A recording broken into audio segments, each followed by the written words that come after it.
সাহাবীর লাশ কবরে জিন্দা, ওলিদের লাশ কবরে জিন্দা। ঠিক কিনা? বিশ্বাস হয় কিনা? কষ্ট হয়, খারাপ লাগে। এই কথা বললে আমার গাড়ি আটকাবেন নাকি সামনে? দেখুন নবীদের লাশ মুবারকদেরকে নিয়ে তাদের কি আকীদা। একদল উগ্রপন্থী মাজারে আল্লাহর ওলিদের হামলা করে কি করে না? আমরা বলি সিংহ ধরে না ধরলে, হ্যাঁ কথা বল ঠিক কিনা? সিংহ ধরে না ধরলে কিন্তু সিংহের লেজ দিয়ে কান চুলকায়ও না, বিপদ আছে কি নাই? আমরা বলি আমাদের ধরার দরকার নাই, আল্লাহ যুগে যুগে ধরেছেন, প্রমাণ আছে কি নাই? মান আদালি ওয়ালিয়ান ফাকাদ আযানতুহু বিল হারব। আরে কোন ওলির বিরোধিতা করো? যাদেরকে আল্লাহ নিয়ামত দিয়েছেন, আজমত দিয়েছেন, শান দিয়েছেন, মাকাম দিয়েছেন, জিনারা কবরে, হাসরে, মিজানে ওয়াদার পালন করে তাদের উম্মতদেরকে হাউজে কাউসার পান করাবে। তাদের ভক্ত মুরিদান যারা আছে, সমস্ত আপন আপন পীর মুর্শিদ তাদের মুরিদানদেরকে কাউসার পান করাবেন। এটা আমার নবীর আগে তাদেরকে দান করবেন, সেখান থেকে তারা সেদিকে দান করে দিবেন। ওই অলির ব্যাপারে কথা হচ্ছে মাজার ভাঙ্গ। আল্লাহর নবী ইব্রাহিম খলিলুল্লাহ বিরোধিতা করেছে নমরুদ। কে করেছিল? সেই নমরুদরে আল্লাহর উপর থেকে পাথর মারে নাই, শুধু একটা মশা তার নাকের ভিতর ঢুকে দিছে। ঠিক কিনা? সেই মশাটা কয় সুস্থ না অসুস্থ? কিতাবের মধ্যে আছে ওটা ল্যাংরা। ওটা কি? ওই ল্যাংরা মশা। এটা তো মশাকে থাপ্পড় দিলে মারা যায়। নমরুদ দেখো আমার নাকের ভিতরে একটা মশা ঢুকেছে। হুজুর কই? হুজুর আমি তো রেডি।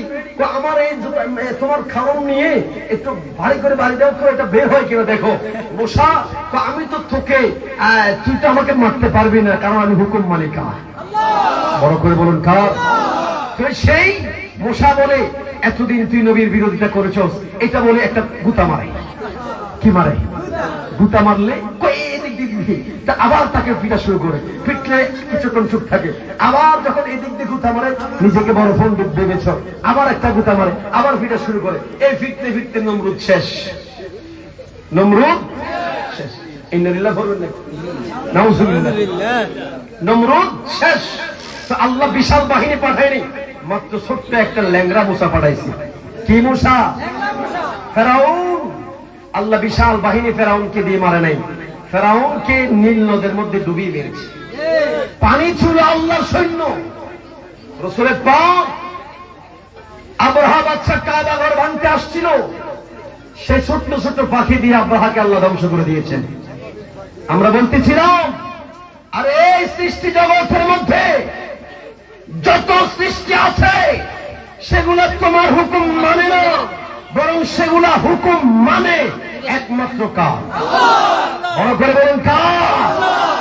আল্লাহর ওলিদের সঙ্গে তোমরা যে বেয়াদবি নাফরমানমূলক আচরণ করছো, আল্লাহ যখন তোমাদেরকে ধরবেন, বড় কিছু দিয়ে ধরবেন না, বড় কিছু লাগবে না, তোমাদের লোকেরা তোমাদেরকে শেষ করে দেবে।